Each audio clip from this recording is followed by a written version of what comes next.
Hey, welcome back to my channel. If you're new around here, my name is Rockefeller and I do videos on anything music, gear, guitar related things. So if you end up enjoying this video, please be sure to hit that thumbs up button either in the middle or at the end of the video and subscribe.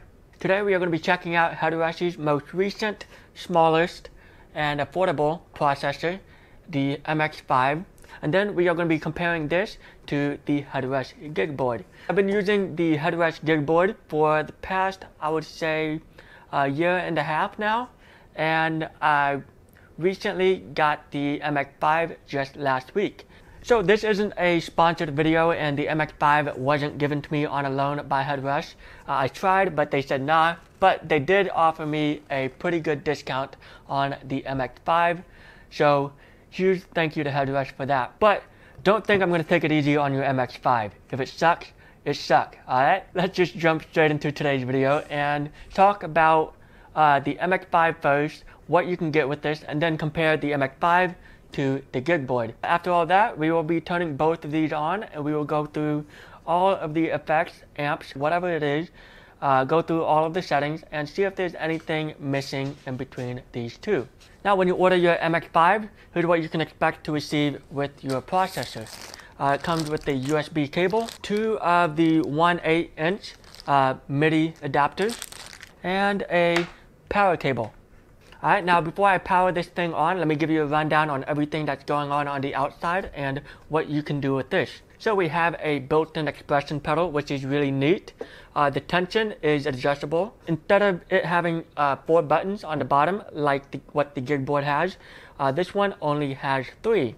But it still has the same function as the Gigboard. Change it between different rigs, different view, and then you have your built-in looper right here, and then you also have your tuner. Now the touchscreen on this one is smaller than the Gigboard.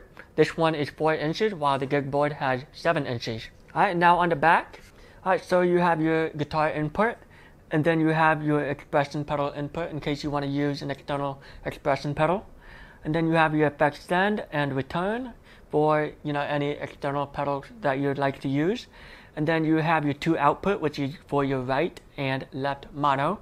And then you have your 3.5 millimeter headphone outputs. And then you have your auxiliary, and then you have your MIDI out, MIDI in, and then your power and USB port. And the USB functions the exact same way as the Headrush Gigboard. You're able to use the MX5 as an audio interface, and if you already own a Gigboard or a pedal board, well, good news, you're able to transfer rigs from your Gigboard or pedal board onto your MX5 just fine. The only thing is, we will have to wait on Headrush to drop an update on the MX5 for it to be able to handle importing different Statless from other hardware. So that one we will have to wait on. Now this processor comes with 46 amps, 15 cabs, 10 mics, 300 impulse responses, and 63 effects as of today's recording. And I reached out to Headrush to confirm whether they will keep on supporting this, and they have confirmed that any update that's coming out for the Headrush Gigboard, the MX5 will be a part of that update, so that is really cool. Now when you get your MX5 or Gigboard or any processor really, you got to make sure that you download the firmware and update your processor and download the drivers onto your computer so you can use it as your audio interface. Now let's power this bad boy up. So when you first load up your MX5, you already have over 250 presets that you can mess around with right away, and they are based on real songs, which is really cool. Probably already mentioned this in the beginning, but if you already own a Gigboard and a pedal board, you're able to transport rigs from your Gigboard or your pedal board onto your MX5. So I imported a lot of my rigs from my Gigboard onto the MX5. So a lot of these are just like alternative rocks and stuff. So we have Stay Together for the Kids for Blink-182, Say It Ain't So by Weezer, one of my favorite songs. The 3 lines in the top left corner, that'll show you a list of all the different set lists that you have. And so if you click on the new button right here, it'll let you get started on creating your own set list. So you can just tap here, tap whichever rigs that you want, And on this page, you're able to rearrange any of the songs that you like. So if you want the mega metal to go first, you just pull that down, or if you want more cowbell to be in second, you just hold and pull it up. And then click save, save the new set list. So I'm going to put MX5, showcase, and there we go. And then you just load it up, and then you can search for a rig by clicking the magnifying glass. And so let's say I want blurry, I'll just type in blurry. There we go, and then I have my rig set up and ready to go. And so let's say you made some changes to this. Let's move that down, change the output level right there. You can save it as a new rig if you'd like, so that is pretty cool. Alright, but I'm not going to do all that, so I'll just discard changes. Now the three dots on the top right, you have the option to create a new rig, delete rig, edit the rig name, discard any changes, hardware assign, where you can assign a pedal to a specific button on the MX5, or assign an effect pedal, an expression, to the expression pedal. And then you also have your global settings, which will allow you to change the brightness of your screen. You can change your rig input, your main out level, your effects and return level. You can change from rack to a stomp. You have your effects loop stereo, so you can turn on your both send and return, or turn it off. And then you have your USB audio settings, and you can change your sample rate, and you can turn on off your USB audio. And then you can turn on off your external pedal. And then you have your reminder setting that lets you know if you made any changes to a rig. And then you have your second page here, which will give you your MIDI settings. You have your auto assign, color mod. You have your looper remaining time. On the MX5, I believe you have around 4 hours of looper time. And on the Gigboard, you have, I think, double that. Then on the last page, you have your global EQ, which will let you shelve or cut any of the high end or the low end or the mid range. You have your level, decibel, low band, and high band in case you want to shelve it or cut them. Alright, so that is everything that is going on in the settings. Now click on the three dots, click on new rig, and it'll give you an MC rig and show your signal change. So you have your guitar going in through here, and then out to out. Okay, so click on one of these blocks, and it'll give you the option to choose any amps, cab, impulse responses, distortion, etc. Alright, so you pull one of these out. So if you have an external pedal that you have plugged into your effects send and receive, you can click on here, go down to effects loop, click on default, and you're able to choose where in the signal chain you would like your external pedal to be in, which is really neat. Double tap in, and it'll give you the option to add a noise gate or remove it altogether. And so on the out, you have your rig volume and your rig width. What the width does is, if you are using left out mono only, you should keep it at 0%. But if you're using stereo and using both left and right, you would have to increase your rig width to 100%. That way, whenever you have any kind of delay or reverb, anything that's going on that are stereo will come out as stereo. So if you hold down the first button, it'll give you 6 different options to choose from. So the options that are in bold are what you're able to navigate by just tapping the button. But if you want to go to the second option, you just hold down that button. You can have it in stomp mode, where you can turn on or off each whatever block that you have assigned. So let's say you want the effects loop to be on the first button. You can move it right there in your hardware assign option. And then you have your hybrid mode, which allows you to go through different rigs, which is really neat. So you're able to go through previous rig, or the next rig. Now the rig mode is kind of the same as your hybrid view, but you have your rig's name at the bottom, right? So you click here, I'm gonna discard that. You're able to see like exactly what you are switching to. Now to activate the second option, you hold down the button.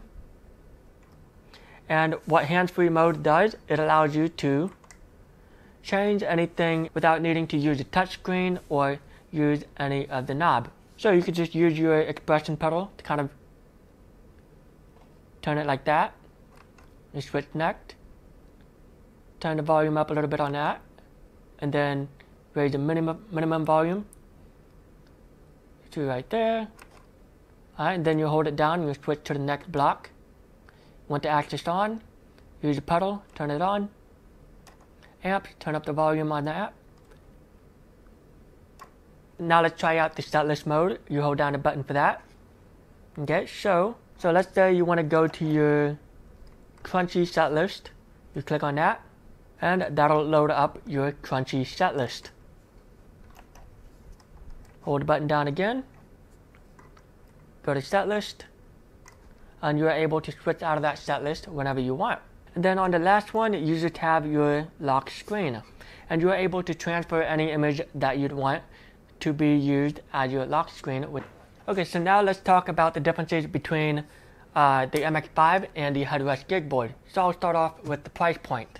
The price of an MX5 is around $400 US, and the Gigboard is around $700. MX5 has a built-in expression pedal. The Gigboard does not, so you have no choice but to use an external expression pedal on the Headrush Gigboard. Touchscreen on the MX5 is 4 inches, while the touchscreen on the Headrush Gigboard is around 7 inches. Now the biggest difference between these two, in my opinion, is the weight. The Headrush Gigboard weight is at around 7 pounds, and this one is at around 3 pounds. So that makes the MX5 like way easier to move around with. So now let's power up the Gigboard and the MX5 and put them side by side and see if there is anything missing from the MX5 that the Gigboard has that the MX5 doesn't have.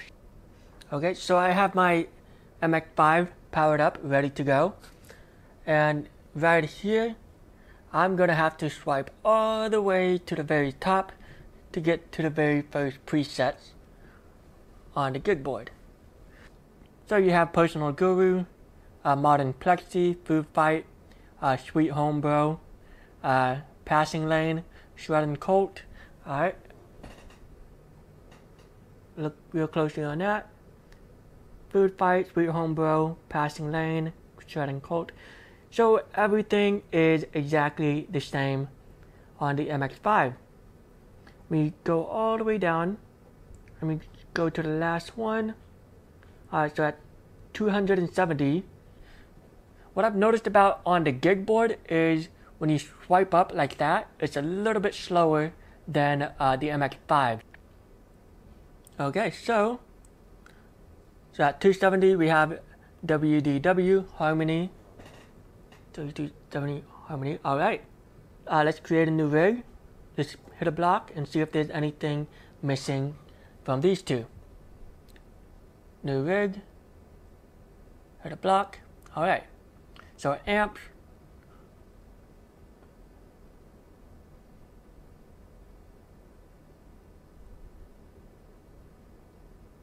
Okay, so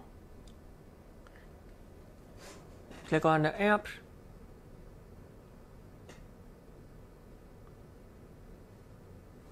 So everything appears to be exactly the same. So everything that you know that the Gigboard has, like all the effects and the amps, are all included onto the MX5. So that is really neat. Alright, so there's your, screen brightness. You have a screen brightness right here. Another thing I noticed about the screen brightness on the MX5 is that it is actually a little bit dimmer than the brightness on the Gigboard. So I'd say like a Gigboard number 2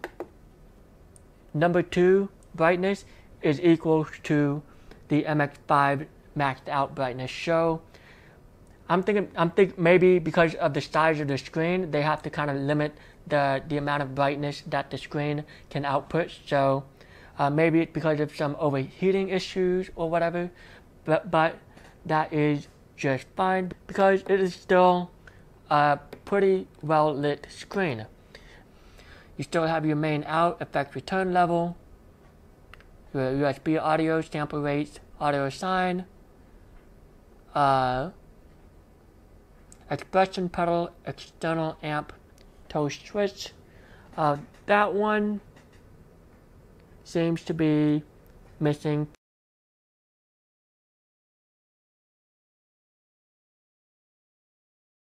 So that one seems to be missing, that portion of the setting. So you still have all your MIDI configurations right there. You have your MIDI through on receive MIDI clock, on program change, send to receive, and MIDI channel. I have mine set on Omni. Auto assign, color mod. I believe the color mod on here is on 2. Yeah, right there. And let me see the hardware. Let me see the firmware number. So this one on the, yeah, I don't think it's going to focus. This one, it says it is 2.3.0. Let's see if we'll see that on here. 2.3.0. Okay, so when you get your MX5, you're automatically loaded up with the latest firmware as of this recording. So I've been using the MX5 for a week now, and my experience with it has been mostly positive. So I have some complaints about it, and I'll get to that in a minute.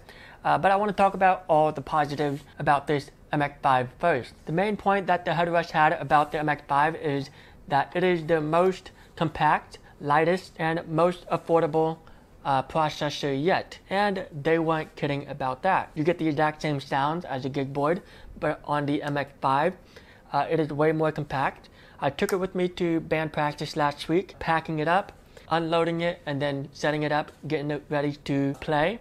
Has been super easy. The main problem that I had with the Gigboard was the weight of it, and whenever I have to take the Gigboard with me anywhere, I would have to use this big case. And so I would put the Gigboard right in there, put my MIDI interface right there. But it's not bad because I'm able to hold all my cords and the power cable in that box. But with the MX5, after experiencing the convenience of it, being able to fit into my guitar bag, and just being able to just put this thing in the passenger seat of my car and just head out, I have to say I prefer using this over the Gigboard just a little bit. So the MX5 is easier to travel with, so that is a plus. I had some issues with the USB functionality on the Gigboard, but for some reason when I used the USB mode, the Gigboard would sometimes just shut off and then turn back on. But I haven't had that issue in the short time of me using the USB audio interface on the MX5. In the short time that I've used it, I haven't had any problem with it. My only complaint about the USB functionality of the MX5 or the Gigboard is that there isn't a setting, as far as I know, to where I can have the output come through my my monitors. So you can't really use your speakers when you use the MX5 audio interface. So that's my only complaint about the USB. But other than that, I haven't run into any bugs, any issues. And now let's talk about the touchscreen on the MX5. To me, it feels a little bit more responsive than the Headrush Gigboard, only because I think they tweaked some of the movement speed on the touchscreen on the MX5, because I noticed when I'm scrolling through the set list like I was doing earlier, it feels like I'm going through it a whole lot quicker than the Gigboard. And on the Gigboard, it feels like, it takes forever to just scroll through all 250, stock rigs. And on here, you just go whoop, whoop, and, it'll be really fast. So that is one thing that I love about the touchscreen on the MX5. Now, the buttons on the touchscreen, however, is a little bit of an issue with me because I have big and thick fingers. It can be a little difficult to press some button on the touchscreen and fine-tune some settings. So I find myself using the navigational knob way more on here than I do on the Gigboard. So I ran into a little bit of a small bug with this thing during my B-roll recording on the MX5. When I was holding down the knob, it seems like it was bugging out and switching in between 2 different modes. But after I let go and pressed the button, it hasn't done that since. So it seems like it's only like a one-time bug thing. So I'm working on a short track using the MX5. And so I'm expecting to be done with it by middle of next week. So be sure to turn on that post notifications so you don't miss that little mini song I made with the MX5. I will also be releasing a Headrush tone pack. So if you're one of my viewers that uses any of the Headrush products and would like to use any of my tones, I will be dropping a Headrush tone pack when I drop that little mini demo song that I made with the MX5. So I hope this video cleared some things up for you as far as like what is the difference between the MX5 and the Gigboard. And you know, the only differences between the two is mostly hardware things. So like 4 buttons on the Gigboard, you only get 3 on the MX5, but you get a built-in expression pedal. Screen is bigger on the Gigboard and it is smaller on the MX5, but it feels a little bit more responsive and it feels like you're able to scroll through things a lot quicker than the Gigboard. So it really comes down to personal preferences. So I will leave a Amazon affiliate link to both the Headrush Gigboard and MX5 down in the description box below. So if you end up ordering one, I would get a small commission out of it. Any help to support this channel would be greatly appreciated. So I would greatly appreciate it if you use my link down in the description box below and order yourself. You know, it doesn't have to be the Gigboard or the MX5, you know, just go ahead and use the link down below and get yourself, you know, a couple packs of guitar strings or whatever. Any support would be greatly appreciated. Alright, so I am going to leave the video right there. I hope you guys enjoyed this one, and if you did, be sure to hit that thumbs up button and also subscribe and turn on post notifications if you're new. Thank you guys for tuning in, and I will see you guys in the next video.